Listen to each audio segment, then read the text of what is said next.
Hey everybody, it's Dr. Joe on this Wednesday evening here in the Washington, D.C. area. The weather's not too bad. It's a little chilly compared to yesterday, but hope everyone's doing well. And it's good to be back. As I mentioned, well, as you probably know, I've been away for the last few weeks. Went off to San Diego, California for the Bigger Pockets 22 conference. And a great time. Met a lot of people, folks who have been through some of my JV programs, and also a lot of new faces. Great opportunity to network with like-minded people. I had a great time, and then after the conference, I went off to Dominica in the Caribbean islands. Dominica is a island in the Eastern Caribbean, and very, very nice. It's kind of saddled between Martinique and Guadeloupe, and beautiful weather, great people, great food.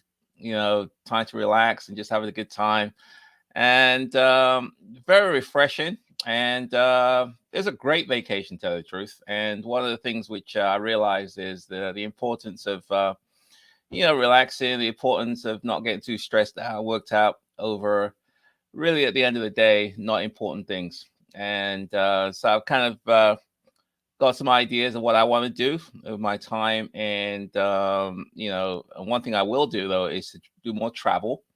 I intend to travel to 3 countries next year. I went to 2 countries this year. And, but, just sort of not getting too stressed out. And that led to today's topic is I came back from vacation with hundreds of emails, hundreds of voice messages, hundreds of text messages to respond to, and people were just sort of waiting for me to come back. And but I came back, and going through those things, I'm almost caught up. I'm not quite, but it kind of got me thinking about you know um you know don't get stressed out. I mean, that's the gist of it. It's not really worth it. And because at the end of the day, you've only got one life, and you have to sort of understand what matters most. And don't get too stressed out, and don't stress the small stuff, and so on. So I wanted to sort of focus on that today, is sort of talk about some of the tips for stress-free investing. And that's what we're going to cover today. Some of the tips associated with stress-free investing, based on my experience, based on what works for me, and hopefully some of the things which I'll be implementing as part of my strategies moving forward.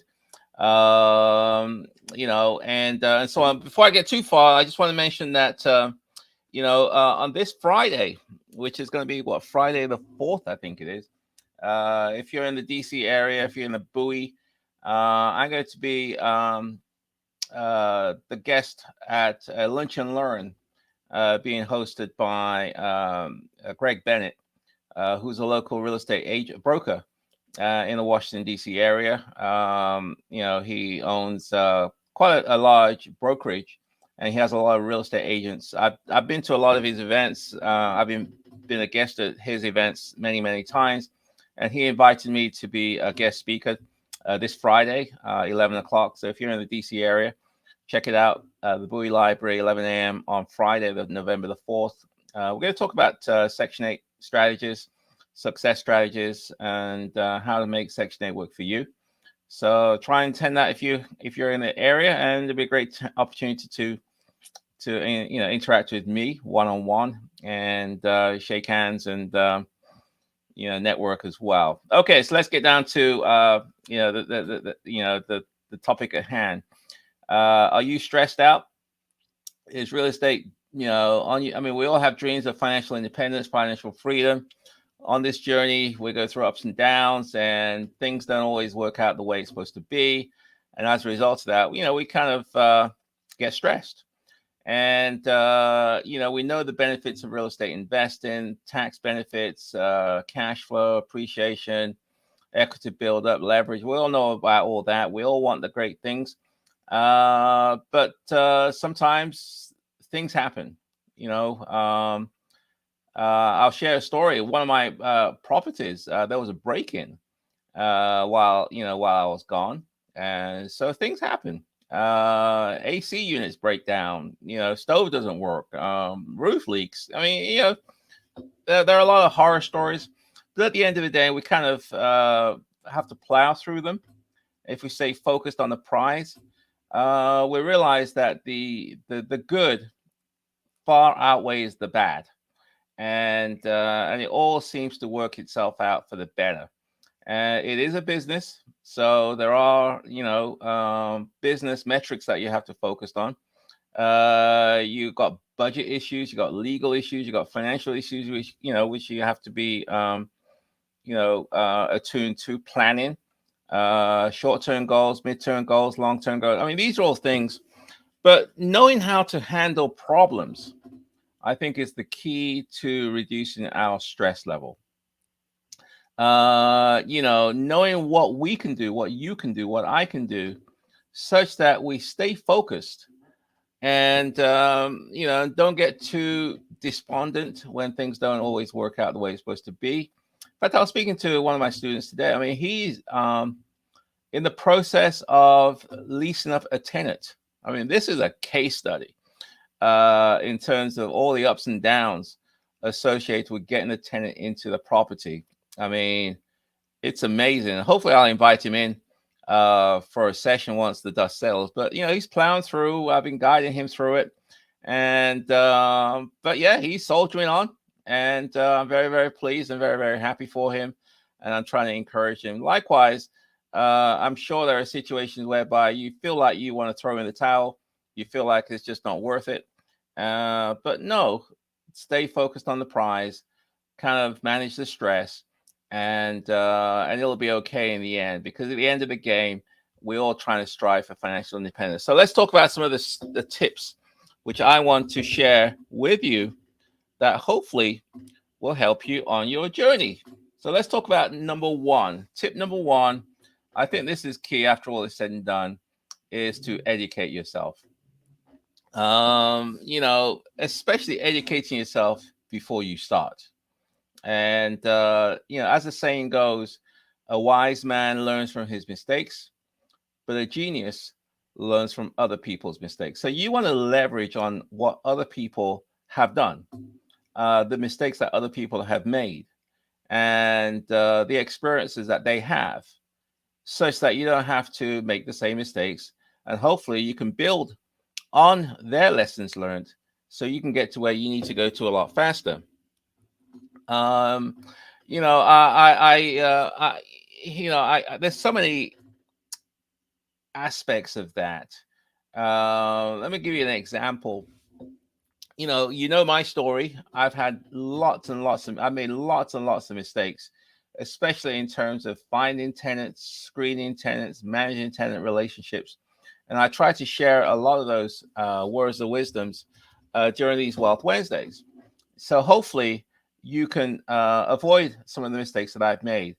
As I said before, there was let's have a look. I'll just say it. I mean, there was one time a long, long time ago where a tenant moved into one of my properties, and she was there for 3 months.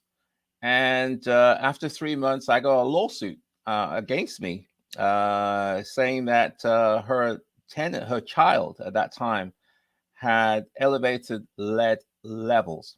Okay, she was been in my property 3 months, and suddenly out of nowhere, I get hit with this thing, and yeah, it's a horrible experience. But it turns out that the problem wasn't because of my property. The problem was where she was before, but I learned from that, and so now, there's certain things I have in place to make sure that I don't get sort of exposed to these type of frivolous lawsuits. So when a tenant moves in, I have certain things which I require of them before they even move into my property. There's certain disclosures that I have to provide, and certain additional disclosures that I do to protect myself. So again, this is what I learned from that setback, and it was very, very humbling. And but all setbacks, stay focused, we can move ahead, and so on. So again, there's no need to wallow in self-pity. You can educate yourself, especially before. Surround yourself with people who have paved the way, uh, you know, before you or more experienced than you, and you can learn from them, and so on. Especially, in terms of taxes, in terms of landlord tenant, local, federal, state requirements. You need to keep ahead of that, and I'll talk about that a bit later on as well. So that's number one, is to educate yourself, and take the time to learn, because it'll save you a lot of money and save you a lot of problems later on. So that's number one, which is to educate yourself. Number two is be patient. I know, Rome wasn't built in a day, as they say. I know that a lot of us are anxious to get to financial independence. A lot of us are anxious to get to where we need to go to. We want to rush, but sometimes real estate, especially if you're in the buy and hold arena, you just have to be patient. And that's why a lot of people don't do what I do, which is to buy and hold, is because they want the money now. They want the benefits of real estate now, today, as opposed to X number of years from now, as opposed to 5, 10, 15, 20 years from now. They just want it now. They want it all now. They don't want to bother with delayed gratification. And so a lot of people, sort of go towards other strategies as opposed to the buy and hold strategy, because they don't have the patience. And what I realized from especially the buy and hold and making money, building wealth in real estate, it's a get rich slowly, approach. There's properties I've owned for 20, 30 years, which are now, generating the fruits. The first property I bought, when I first, entered the fray, I made $50 cash flow on that property, and I was getting all kind of hell from my tenants. Just for $50, but I realized the importance of buy and hold, and I kept on to it, and now that $50 cash flow is now turned into $4,000 cash flow. Okay, so let time be your friend. You can buy a deal which you may think is not a great deal, but if you're in an appreciating market, 5, 10, 15, 20 years from now, you realize, my goodness, it was a great thing which I did. So be patient, and then and just have faith in the strategy. Make sure that you buy the right properties in the right neighborhoods, and and just let time work in your favor. So tip number two is to practice patience, and so on. So let's talk about the third tip, which I want to share with you, and that is on the issue of insurance. I know nobody wants to pay insurance, whether it be title insurance, whether it be landlord insurance, whether it be umbrella insurance, whether it be car insurance, whether it be health insurance. It's an expense until something happens, and then you realize, you probably should have got the insurance. I mean, while I was away, hurricane, I think Ian was the one that passed through Florida. It was a horrible hurricane, and a lot of people skimped out on insurance. A lot of people didn't bother getting it. A lot of people didn't have it. So when this hurricane came through, obviously it set a lot of people back. A lot of people have lost their life savings, and and almost have to start all over again.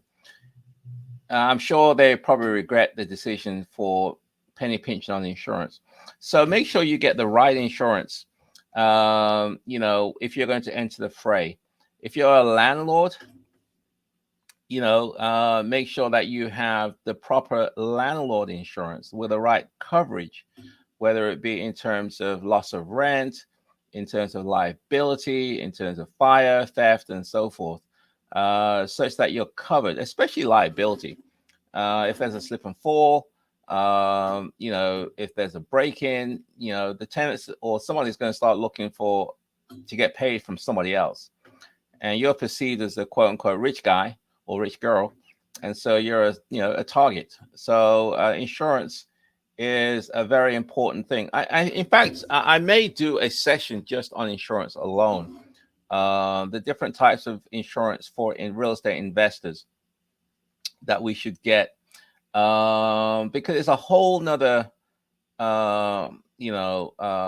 discussion, and I don't think a lot of us have taken the time to understand what is the right type of insurance, how much should we get, um, what kind of coverages must we have, and what are the kind of coverage we probably don't need to have. And so maybe if you think it's a good idea, I'll have a maybe an insurance agent or broker in one of the sessions, and then we'll kind of do a deep dive into that arena. But again, loss of rent is probably one of those coverages that you may want to consider. Loss of rent is if there's a claim, or if there's some kind of incident that occurred at your house, and you are unable to get insurance. Oh, sorry, not get insurance. Get rent, because maybe the tenants have to move out, or there's some damage caused to the property. You have to relocate them and things like that. So loss of rent, for example, is it's a coverage that pays you, the landlord, the rent that you would have got if the claim hadn't taken place, if the incident hadn't occurred. So that's a really important one. And but again, I think I'll probably do a session on that. Make sure you get the right liability coverage as well, because people want to sue you, and so on. So that's number 3. To reducing your stress is to have the right insurance. Tip number 4 is probably I know in the DC area the laws have changed a lot, especially post COVID.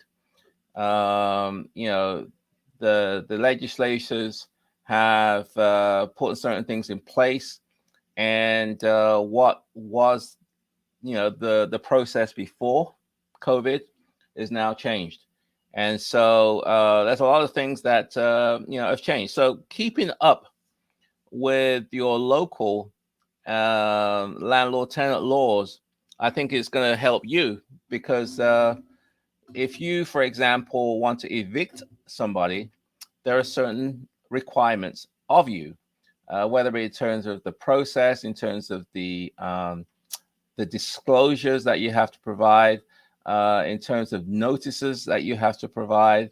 There's a timeline associated with with that process, and that's usually governed at the state or the local level. So your ability to participate in that depends on your understanding of what's going on, whether it be in terms of security deposits, what are the laws associated with that, eviction process, as I mentioned before, registration. That's probably a good one. There are requirements of you in terms of registering your unit and having the necessary inspections on those units, in order to be compliant. Because if you're not compliant, then your ability to win a case may be in jeopardy. So familiarize yourself with your landlord tenant laws is real key. I think a few weeks ago I had Kevin from Easy Landlord Forms. He was a guest on the show, and we kind of talked about some of the landlord tenant laws, and they have a product or products whereby they have leases, state level, and things like that. But we had a real good session with Kevin, and so maybe I'll have him back, and we'll do a part 2. But educating yourself on the requirements, on your local levels is really important, and so on. So that is number 4. Familiarize yourself with landlord tenant laws, especially at the local, federal, and the state level. Okay, so let's talk about tip number 5 for you. What is that one? My tip number 5 is Oh, well, before I get that one, so I'm going to do a Q&A session very shortly.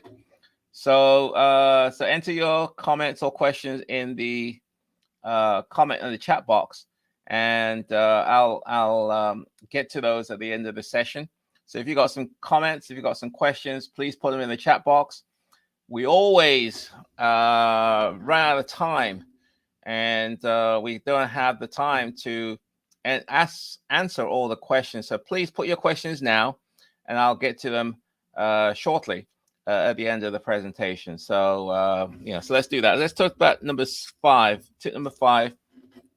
And I've kind of talked about this on several occasions. If you want to if you're a landlord, you want to reduce your stress level. The biggest way to reduce your level of stress, in my opinion, is to carefully screen your tenants, carefully screen your applicants, because if you make a mistake here, it's downhill. I think most of the problems, in my experience, about 80% of your problems that you encounter as a landlord, as an investor, the root of it is you just got the wrong person in your house. And the best way to avoid that is not get them in the first place. It's easy to get someone in your house. It's certainly a lot more difficult to get them out once they're in. So carefully screen your tenants, your applicants, thoroughly. And done sessions on that one. But you know what I do? Obviously we verify things like rental history with landlords, income to make sure they can afford the rent, credit, eviction searches, and I go an extra yard. I go, criminal searches, social media searches. I also go to the person's homes to see how they keep their homes. I have a very, very, very, very thorough screening process. It's not 100%, but it's pretty good. And most of the time, I'm able to weed out potential problem tenants. Every now and then, one of them does squeeze, what's the right word? Squeeze through. That's the right word. And but I don't have the same headaches that other landlords have because of the screening that I do and the importance I place on customer relationships and making sure the tenants are happy and so on. So so you want to make sure that the tenant has the ability to pay you. You want to make sure the tenants have a history of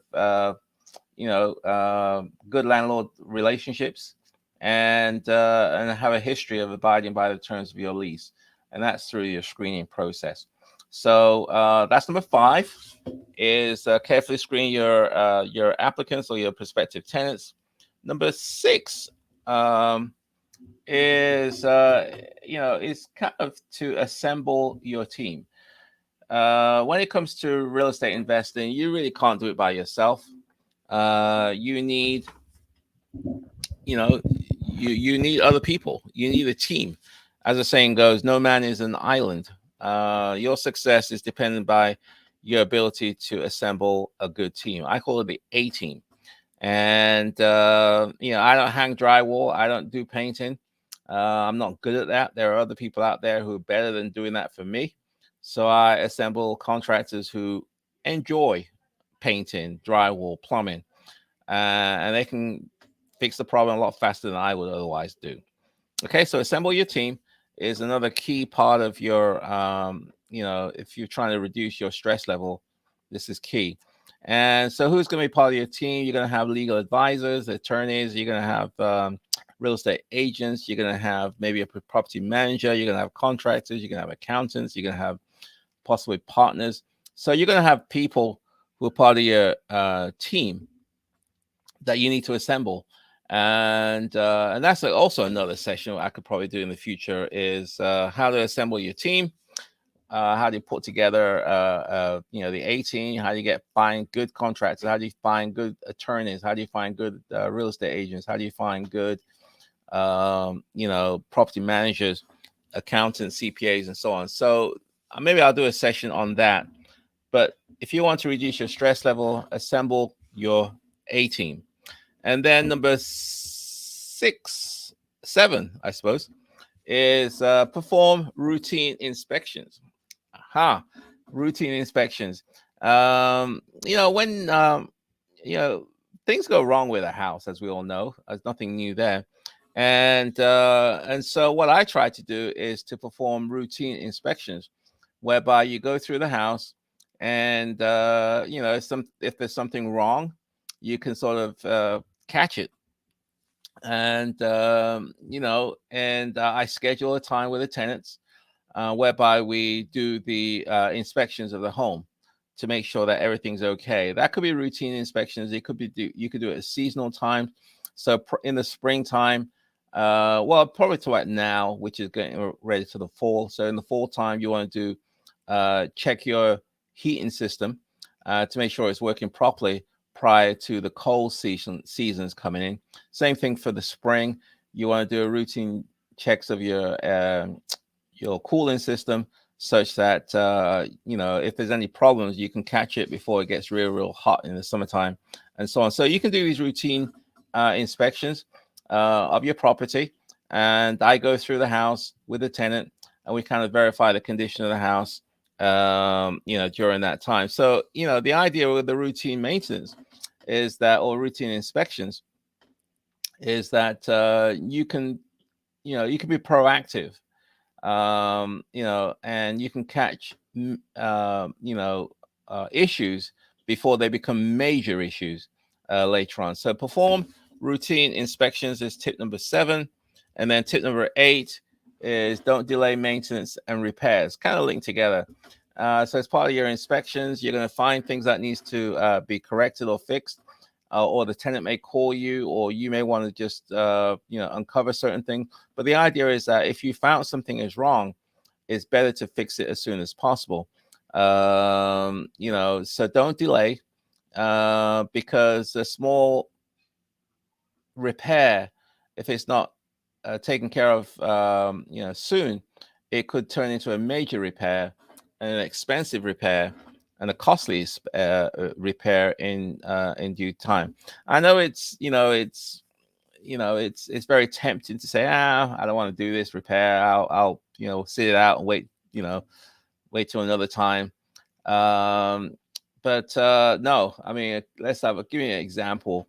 I've had a property whereby, I mean, I have um, home warranties on all my properties, but a case whereby the AC system, routine maintenance wasn't performed on it, and as a result, ultimately, the problem got worse, and in the end, the entire HVAC system had to be replaced. And so, what could have been a several $100 repair now was a $5,000 repair. Fortunately, I had a home warranty, so the home warranty company paid most of that. But if I didn't have that, that would have been a very, very expensive, repair.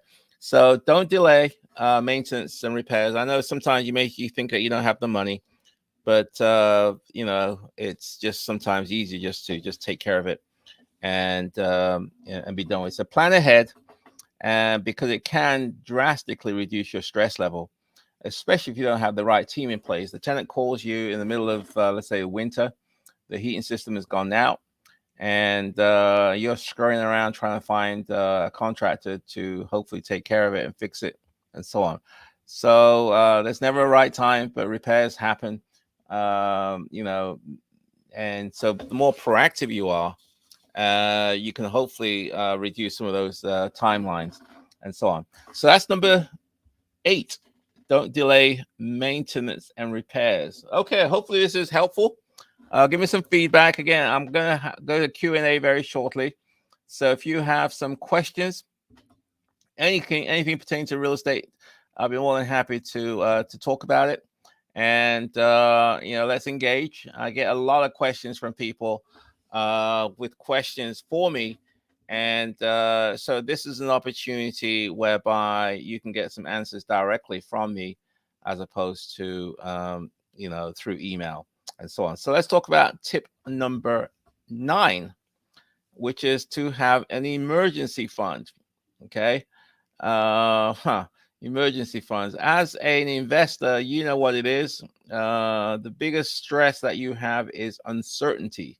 What is going to happen tomorrow? What if this happens? What if that happens? What if I'm going to encounter expensive repairs? What if we have a prolonged vacancy? What if the tenant suddenly stops paying rent? These are uncertainties. And this is when you probably is wise to have an emergency fund available. Some people call it a rainy day fund, because unexpected things happen and unexpected costs, can catch you off guard. If you have a reserve fund, emergency fund, then at least you've got something in the kitty or in reserves such that you can be able to handle that. So try to set aside. I know it's very tempting not to. I mean, I didn't when I first started out. I just whatever came in, I spent it. But I'm now a bit more disciplined, and I have emergency funds for each property. Then the question becomes, how much should you have? Is an emergency? It just depends on you.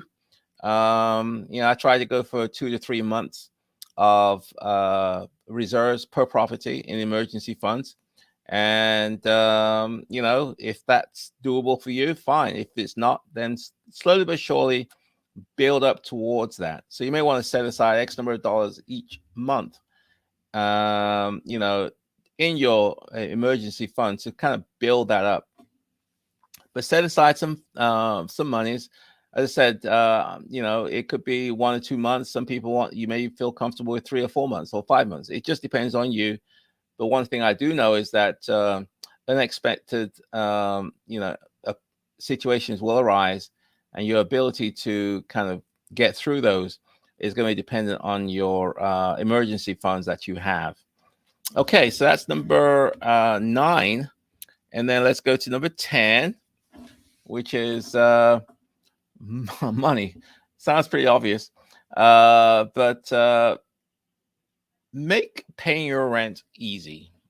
Okay, if it's always stressful that tenants don't pay you, but sometimes some landlords they force the tenant to go through a whole bunch of hoops just to pay their rent. We're in electronic days now. People don't pay in my opinion, by check. They don't mail checks to you anymore. Everything's done online. So have systems in place whereby they can pay you online. You can maybe direct deposit from the tenant's account into your account. There are things like Cash App, Venmo, Zelle. These are vehicles whereby you can get paid very easily. In fact, most of my tenants nowadays, the tenants portions are paid by Cash App and Zelle. Whereas a long time ago, I had to go around and collect rent from my tenants. And I certainly don't do that anymore. I think I told you that story. I remember one situation whereby I went to a tenant's home to collect the rent. And, just before I arrived, the lights were on. As soon as I knocked the door, tapped on the door, all the lights went out. And you could hear little voices behind the door saying, shh, shh, shh, everybody quiet, and I knocked on the door for about 5 or 10 minutes. Nobody opened it. And I left. And about 5 minutes later, all the lights went back on again. So the idea is that the tenants were home. They didn't have the rent, so they didn't want to see me, so they didn't pay. So I don't do that anymore. I don't go knocking on people's doors. Everything's done electronically, either through those platforms I've just discussed. So make paying the rent easy for your tenants. And manually paying is very inefficient. The good thing about electronic is that there's a paper trail. So if the tenants say they haven't paid you, there's a way where you can find that out. So, so these are all ideas which will help you reduce your stress.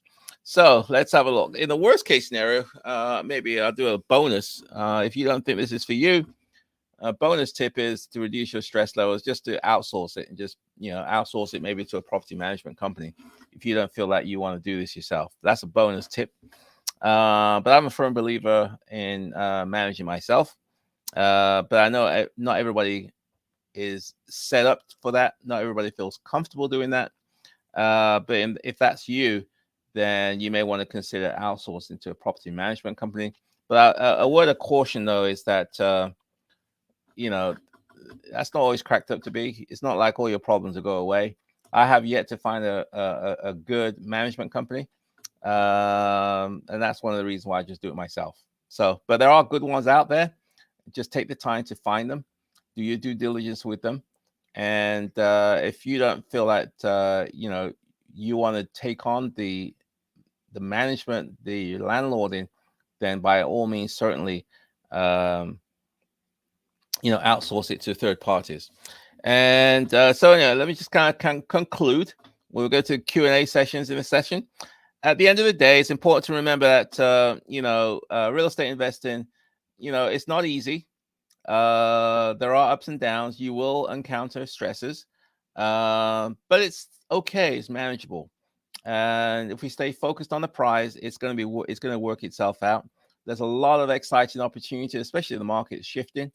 I spoke to one of the real estate agents yesterday, in fact. So we're going to have a session next week where we're going to talk about some of the opportunities that's going to be out there in this new market.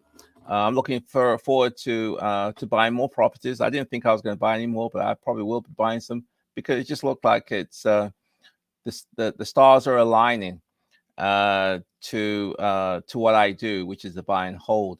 And if you can if you can get your financial house in order, if you can get access to credit, access to capital, this is a good time to get in.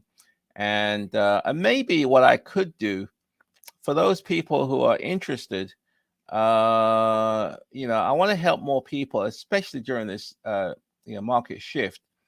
If they want to get in, maybe I can provide some assistance in terms of financing, maybe provide some assistance in terms of knowledge and expertise, provide some assistance in terms of the team that I have. Maybe what's it called? I'll for those people who want to take advantage of this new environment, I think I may do that, which is to provide more support to those people who want to jump in, and they can leverage on my systems, my relationships, my experience, my expertise, such that they can go buy some properties and hopefully keep them and for the next few years until the market shifts again. So let me know if you're interested in that. Maybe we can talk about it. But real estate investing is the way to go. But set expectations realistically. Rome wasn't built in a day, but it's okay. So let me just quickly go through these 10 tips that I gave you. Number one is educate yourself. You can't figure it all out yourself, especially when you're starting out. Take time to learn from other people, especially people who've paved the way before you. Number two tip is be patient. Real estate, it's not a get rich quick scheme, especially the buy and hold. It takes time. Let time be your friend. But be patient, and things tend to work itself out. Number three, get the right insurance. Insurance, nobody wants to pay it, but you have to pay it, especially if a claim occurs. You'll be thankful you had it. So get the right insurance. There's lots of different types of insurance. There's builder's risk insurance. There's landlord insurance. There's title insurance. There's umbrella insurance. There's just a whole bunch of different types of insurance, depending on what your situation is. But make sure you get the right insurance. Number four is familiarize yourself with the landlord-tenant laws in your locality. They'll vary from state to state, and also in some instances from municipalities. There are certain nuances there. Number five is carefully screen your tenants. This is the key. If you screen well, you'll be okay. If you don't screen well, you're setting yourself for a disaster. Number six, assemble your team. You can't do this all yourself. Get the right team and so on. Number seven is perform routine inspections of your property. Number eight is don't delay maintenance and repair costs. And number nine is have an emergency fund. And then finally, number 10 is to make paying your rent from the tenants easy. So that's said and done, sir, my friends. It's time for Q&A. So please, enter your questions in the chat box, and I'm gonna go to Q&A now. So put your questions in. Let's see how many questions I can answer. Let's have a look here.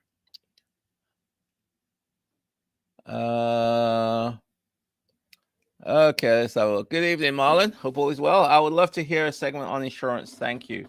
Yes, I will definitely try and do that. And because I think it's a very important topic, it's something that's really not talked about very often, and so on. So maybe I'll do that. So that's session on. Let's have a look. Okie do this all myself. Let's have a look. On this is from Oh Happy Day. Best was your attack real estate investing without a bank. I'm not sure what the question is here. How I suppose best was you attack real estate investing without. How do you think? How do you what is okay? I think it's here. Here it is. What is the best way to attack real estate investing without a bank? Okay, there you go. How do you do real estate investing without a bank? Oh, first of all, you need money. Then the question becomes, where's the money going to come from? If you don't have a bank, then obviously you can get what we call seller financing, where the seller fronts you the money. One of the strategies of seller financing is something called subject to. I don't know if you've heard that term, oh, happy day, subject to. Subject to is a strategy whereby you take over an existing mortgage, which is held in the name of the current owner. I've done several of these in the past. And so that way you don't have to get a new loan. You're just taking over the loan from the existing owner. In a hot market, it's very difficult to get into subject twos because most sellers just want cash, keep it simple. But when the market slows down, like it's going through now, some sellers, especially if their property is not moving, are open to more creative financing strategies. So subject to it is one of those. So essentially, you keep the mortgage in place, but at the settlement table, the title changes hands from the current owner to you. So you're the owner of record, but the mortgage, the debt, still stays in the name of the owner, and then you make payments to the owner's mortgage company every month. It's critical that if you're going to do subject to, that you keep the owner's mortgage current, because they are entrusting that you're going to do the right thing.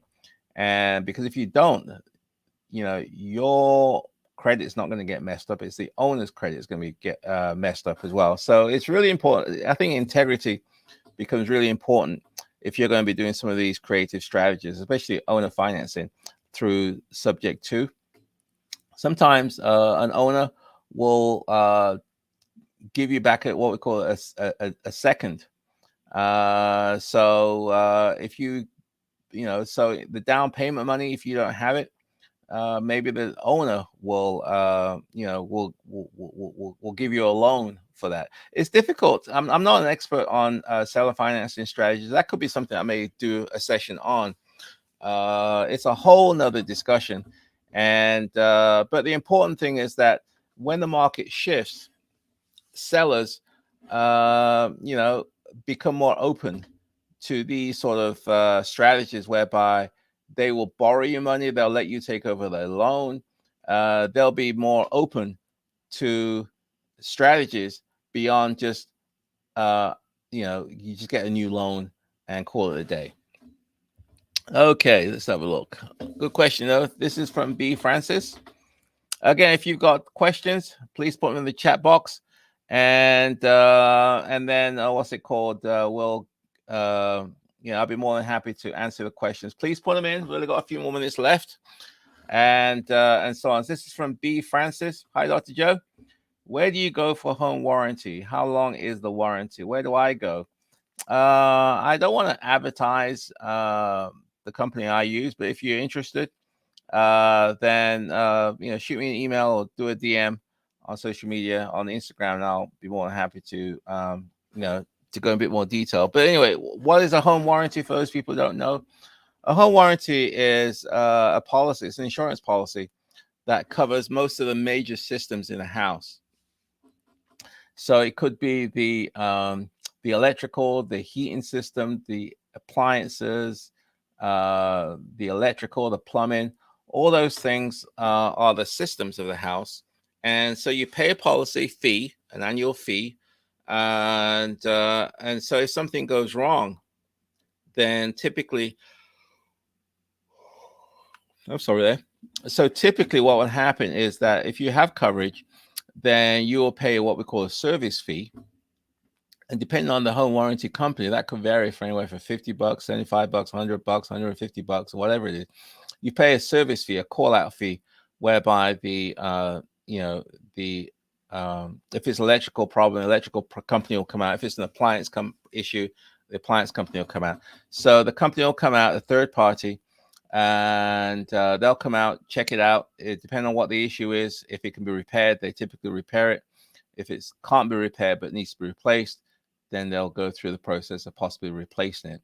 There are several major home warranty companies in the U.S. I use the largest one, and so typically what will happen is that if something goes wrong with, say, the appliance, refrigerator, the tenant calls me or my assistant. We do a three-way call with the home warranty company, and they then assign it to an appliance company, for example, refrigerator company, and they will then make arrangements to schedule with the tenant to go to the house, and then they'll take it from there. So that's what I do, that on all my properties.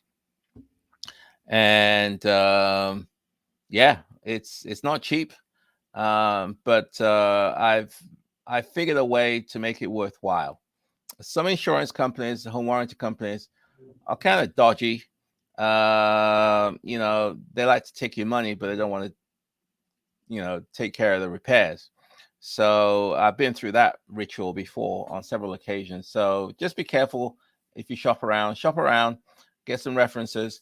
But I've just decided I've got home warranties on all my properties, and it just makes sense for me. It's just a cost of doing business. So it's up to you if you think that works for you. Then let's go ahead. So again, if you got some questions, please put them in the chat box, and I'll be more than happy to go through that. Okay. Oh, happy day again. I'm very interested in the opportunity. Okay. The opportunity I was referring to is that I see the market shifting. And one thing I've learned, having gone through 4 of these cycles in the past, is the best time to get good deals is when there's less competition. And, like we're experiencing now. 6 months ago, it was a seller's market. The sellers had the upper hand. And so if you wanted to buy a house, you had to pay the asking price, if not even more than the asking price. You had to waive a bunch of contingencies, because for every one house, there may be 3, 4, 5, 10 people that also want that house. So it's very difficult, very challenging in a seller's market. Now, because of high interest rates, I think the Federal Reserve increased it by 75 basis points today. So interest rates are going high. Cost of money is high. A lot of buyers, unfortunately, are not being able to qualify. So the number of buyers out there is going down, which then leads to the point is that there's less competition, which means that these sellers, there are fewer buyers out there. So if you are a buyer and you are qualified and you have the financing in place, then you are able to snap up some of these deals, which ordinarily wouldn't exist because there's just less competition. So for me, knowing what I know, I'm kind of leaning more towards properties that need a lot of work. That way I don't have to compete with homeowners, because homeowners will always pay more for a property than we investors. So I don't want to compete with homeowners. Now, So that's number one. Number two is that because of the shift in the markets, there are fewer buyers out here. It means that the flipping strategy is a lot more precarious. What I mean by that is that the whole idea of flipping is that you buy a house, spend some money on the rehab, and quickly sell it. But if there are fewer buyers out there, then it means that you know uh, the pool of people to buy your flip is reduced. So your holding time may be longer. And you thought that maybe you could sell it in a month, it may be 2 or 3 months, or you may not be able to sell it at all unless you really, really reduce the price. So flipping as a strategy is you got to be careful in a slowing market if you're going to pursue that strategy. So I'm not really interested in competing with homeowners, but also there are fewer flippers out there. So again, there's less competition. So that's what I'm going for, is more the houses that need work. That way I don't have to compete with the homeowners, but also houses that, because the market is shifting, there are fewer investors, especially flippers, who are interested in buying those properties. So that's what I'm going to do. And I'm thinking that since I have the systems in place for that, maybe I can help other people who are also interested. So I'm thinking that what I could do is, first of all, if you find a deal, expose you to my relationships in terms of the financial relationships with lenders. Obviously, if you're going to do a buy and hold, I'm very familiar with Section 8, so I can maybe help you through that whole process of finding a tenant.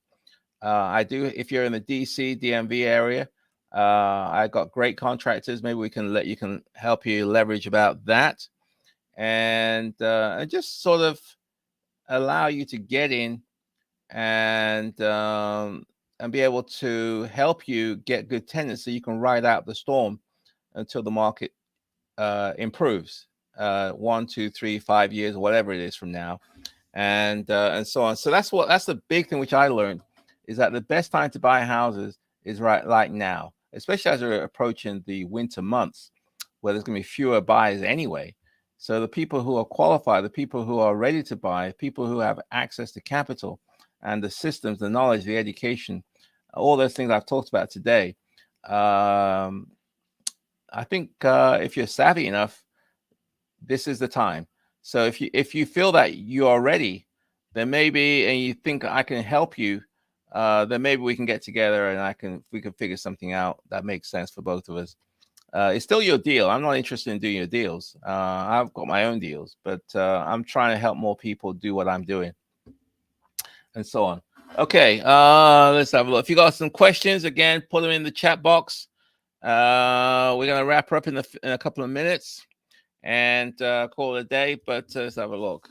Oh, happy day! How was your vacation? Oh, how was my vacation? I had a great vacation. A wonderful experience. Again, I went to Dominica, and it's a small island. It's a very mountainous island. Most of the people tend to live on on the edges of the island. One part of the island is on the Caribbean Sea side, so the water is very calm. And then the other side of the island is on the Atlantic Ocean side, so there's a lot more choppy waters over there. It's a small country. I think it's about 60,000 people on the island altogether, and the people are very nice, very friendly. I did a lot of sightseeing. I went to places outside of the regular tourist. So whenever I go somewhere, I like to interact with local people as opposed to tourists. So I like to get off the tourist track and go to places where real people live. I went to some really nice hot baths, hot springs, natural volcanic springs, really nice ones. Went to what we call the nature Caliano Reserve, which is a Carib reserve where the original Caribs in the Caribbean lived. We went to the capital city, Roseau. Went to the second city, Portsmouth, and we just had a good time, great time, and so on. So again, my goal is to do more travel. and hopefully enjoy the fruits of our labors, as we say. And but if I can help you on your journey, please let me know, and I'll be more than willing to do so. A happy day. I appreciate the wisdom, Dr. Joe. Well, I enjoy sharing my wisdom with you. My goal again is to help you achieve your financial independence. And if I can be assistance on your journey, please let me know. And so on. So I'm going to kind of wrap it up today. So again, if you're in the DAC area, I'm going to be on Friday, 11 a.m. at the Bowie Library. I'm going to be the guest speaker for Greg Bennett, Bennett Realty Solutions. That's his brokerage.